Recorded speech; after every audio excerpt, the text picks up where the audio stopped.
Bonjour à tous. Déjà, bien joué pour votre première mission sur SCP-517, qui n'était pas bien compliqué, sachant que ce SCP est coopératif. Mais ça m'a permis de voir comment vous travaillez ensemble, et ça s'est pas trop mal passé. La prochaine mission que vous allez avoir est aussi une mission de transfert, mais c'est pas trop le même délire, les gars. Va pas falloir faire les cons. Parce que disons que le SCP dont je vais vous faire la description et lire sa fiche complète doit être le SCP le moins contrôlable que l'on a sur le site. J'ai bien dit contrôlable, hein, pas dangereux. Il y a plus dangereux que lui, mais moins contrôlable, c'est compliqué. Bref, le SCP d'aujourd'hui est SCP-016, qui est un SCP de classe Keter et de niveau de menace orange. Ouais les gars, ça commence, on tape enfin dans le dur. Les procédures de confinement spécial pour SCP-016 sont les suivantes.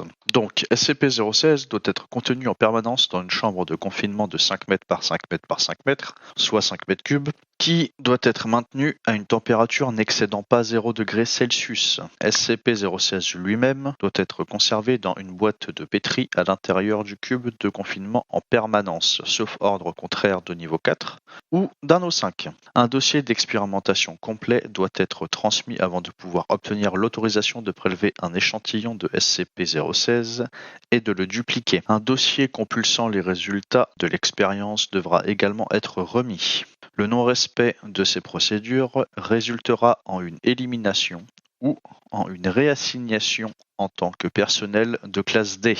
Seul le personnel autorisé peut obtenir la permission de prélever des échantillons et de mener des expériences sur SCP-016 dans des conditions de confinement BC-L5. Si une faille dans la sécurité venait à se produire malgré le respect du protocole décrit ci-dessus, le personnel compétent du site doit enclencher un verrouillage et un plan de confinement de code Sigma. Le personnel infecté doit être éliminé sur place par les forces de sécurité équipées de la panoplie, standard antibiologique et antichimique, posture de protection dédiée aux missions.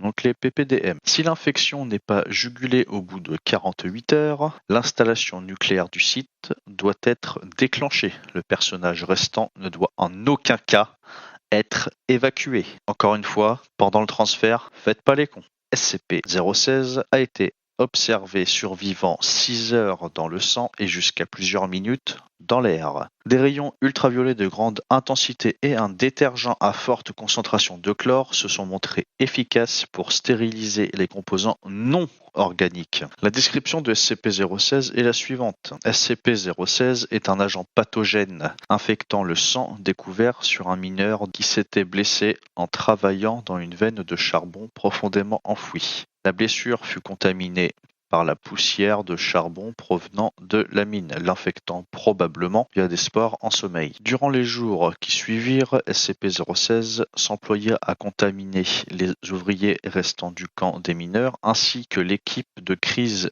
du CDC déployée pour endiguer l'épidémie. Pour ceux qui ne savent pas, le CDC, c'est le Centre de contrôle et de prévention des maladies aux États-Unis. Oui, parce qu'il a été découvert là-bas. Le personnel de la Fondation prit par la suite le contrôle des opérations et élimina tout le personnel infecté. Le patient zéro fut placé en confinement et l'entrée de la mine condamnée à l'aide d'explosifs. SCP-016 a une période d'incubation allant de 24 heures à 2 ans selon le nombre d'humains porteurs présents dans la zone. Les premiers symptômes ressemblent à ceux d'un rhume classique, incluant des démangeaisons au niveau des yeux, un écoulement nasal, une toux et des courbatures. La phase 2 débute après 48 heures et se traduit par une forme de fièvre hémorragique induite par l'aspiration d'une petite quantité de sang dans les poumons, occasionnant un effet aérosol. Durant la phase 3, l'hôte crache et se vide de son sang, saignant abondamment de tous ses orifices, incluant le nez, les canaux lacrymaux, l'anus, les pores de la peau, la bouche, l'urètre, et dans le cas des femmes, vous savez d'où. La pression sanguine explose dans la dernière étape. Les hôtes ont ainsi été observés vomissant du sang à des distances dépassant 5 mètres. Ce qui est énorme, les gars. Enfin, vraiment, faites pas les cons. Si l'hôte survit à cette exsanguination presque totale, l'agent pathogène retournera en sommeil, revenant au stade d'incubation. Ce qui distingue SCP-016 des autres poussées de fièvre et hémorragie comme le virus Ebola ou le virus de Marburg est sa réaction inhabituelle face au stress. Si le sujet est soumis à une forte tension émotionnelle comme une menace de mort, l'organisme mutera en une forme de rétrovirus, modifiant sa tactique de survie d'une reproduction de masse en une réécriture de l'ADN de l'hôte et une accélération de la mitose. Les changements physiologiques majeurs s'opèrent dans les premières 24 heures, la restructuration complète s'achevant en 2 semaines. La plupart des hôtes ne survivent pas au procédé en raison des contraintes trop importantes imposées au corps. Un effet secondaire intéressant de la transformation est le regain d'agressivité qu'elle engendre. Il est communément admis qu'il pourrait s'agir d'une tentative de maximiser la propagation du virus, de la même façon que la rage. D'autre part, les sujets ayant subi les transformations physiques ne montrent plus de signes propriétés hémorragiques de SCP-016. Cependant, les sujets contaminés par un hôte transformé subiront toujours les symptômes infectieux propres à SCP-016. Addendum. Enregistrement de l'expérience sur les propriétés de transformation de SCP-016. Sujet D-016-1. Membre du personnel de classe D infecté par SCP-016. À l'apparition des premiers symptômes, les quartiers du sujet furent lentement inondés pour une période de 24 heures. SCP-016 muta alors sous la forme tératogène, remplaçant les poumons du sujet par des branchies. Le sujet survécut pendant 2 semaines, tandis que SCP-016 transformait ses membres en nageoires, provoquant une atrophie des yeux et affinant son sens de l'ouïe par une capacité d'écholocation marine, similaire à celle des cétacés. Le sujet fut éliminé en drainant toute l'eau des quartiers, causant son asphyxie. Le corps fut ensuite incinéré sans autopsie. Sujet D-016-2.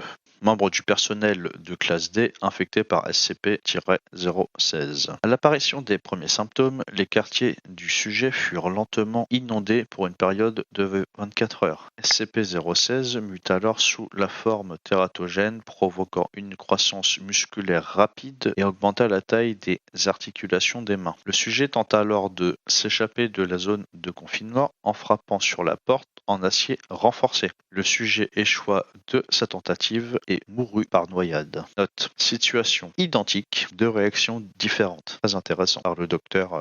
Sujet D-016-3. Membre du personnel de classe D infecté par SCP-016. Le sujet étant un ingénieur chimiste ayant empoisonné sa femme en découvrant son adultère. À l'apparition des premiers symptômes, les quartiers du sujet furent lentement inondés pour une période de 24 heures. SCP-016 muta alors sous sa forme tératogène, provoquant l'apparition d'un organe inhabituel sur la poitrine du sujet, consistant en une cavité à 2 trompes distinctes. L'organe est resté sous l'eau et gonflait sans interruption, jusqu'à ce que le personnel de la Fondation, réalisant ce qu'essayait d'accomplir SCP-016, élimine le sujet par balle. L'organe fut retrouvé contenant plusieurs sacs remplis d'acétylène gazeux et d'oxygène. Sujet D-016-4, membre du personnel de classe D infecté par SCP-016. Il fut ordonné au sujet de se concentrer sur la formation d'ailes. SCP-016 ne muta pas sous sa forme tératogène. Le sujet est mort par exsanguination durant la phase 3. Sujet D-016-5, membre du personnel de classe D infecté par SCP-016. Fut demandé au sujet de se concentrer sur la formation d'ailes. Puis il fut placé dans une boîte en plexiglas suspendue à 305 mètres au-dessus d'un puits de mine. Un minuteur fut placé à l'extérieur de la boîte et il fut indiqué au sujet qu'il indiquait le temps restant avant l'ouverture de la boîte.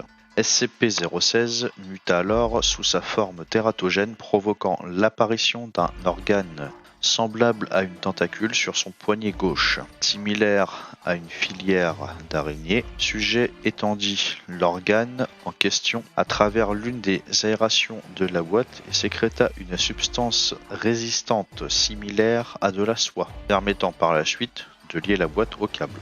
Le sujet fut éliminé quand le compte à rebours atteignit 0 que la bombe explosa. Bon, comme je vous ai dit, c'est une simple mission de transfert, à première vue. On va faire un truc très simple, vous allez tous enfiler au PPDM pour transférer SCP-016. C'est un transfert qui vous durera, allez, la journée si vous faites ça bien. Une fois que le sujet est transféré, vous revenez à la base et l'autre site s'en charge. Il se débrouille derrière. Donc je vous demanderai à tous la plus grande attention durant cette mission. J'ai pas envie de perdre des hommes. En fait, s'il y en a un seul de vous qui est infecté, je tue tout le monde. Que ça soit clair. En attendant d'avoir votre débrief, savoir comment ça s'est passé, je vous souhaite bon courage et bonne chance. Terminé.